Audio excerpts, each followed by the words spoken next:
What hidden truth made you regret hating your mom? When I was 11, my mom started disappearing. Nights, weekends, gone. Missed my soccer games, my school play, even my birthday dinner. She's working late, Dad would say, every time. But it felt like more than work. It felt like she just didn't care anymore. I started resenting her hard. By 14, I was pissed. She'd come home looking like she hadn't slept in weeks, crash on the couch, gone before I even woke up. I stopped hugging her. I stopped talking. "You're never here anyway." I'd spit at her if she tried. I thought she chose her job over us, over me. By 16, it was full Cold War. She'd leave little notes in my lunch, text me good morning, buy my favorite snacks. I tossed the notes, ignored the texts, let the snacks rot. Dad would say, "She loves you, sweetheart. She's trying." I didn't believe him. She'd ask about school. I'd grunt, offer rides. I'd call a friend instead. She got me a dress for prom. I returned it and bought a different one. Told her, "I don't need anything from you." She didn't argue, just nodded and walked away. Senior year, she started trying harder. Waited up for me to come home from dates. I'd brush past her like she was furniture. She'd make my favorite breakfast. I'd grab cereal,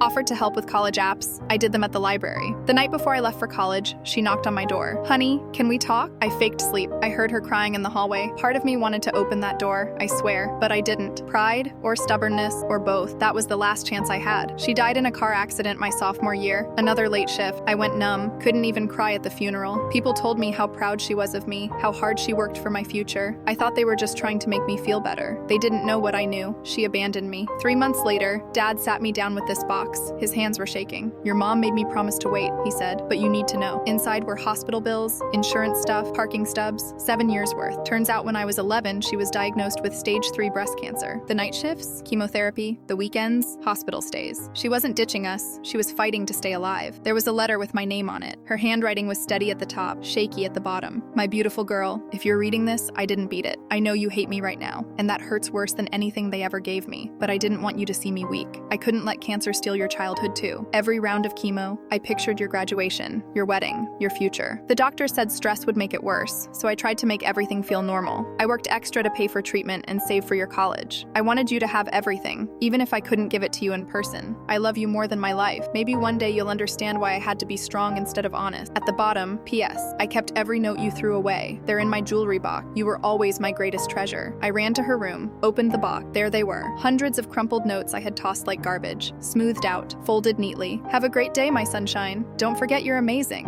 Mom loves you forever." Some were stained with tears. I finally cried, for 5 days straight. I thought she left me, when really she was dying to stay.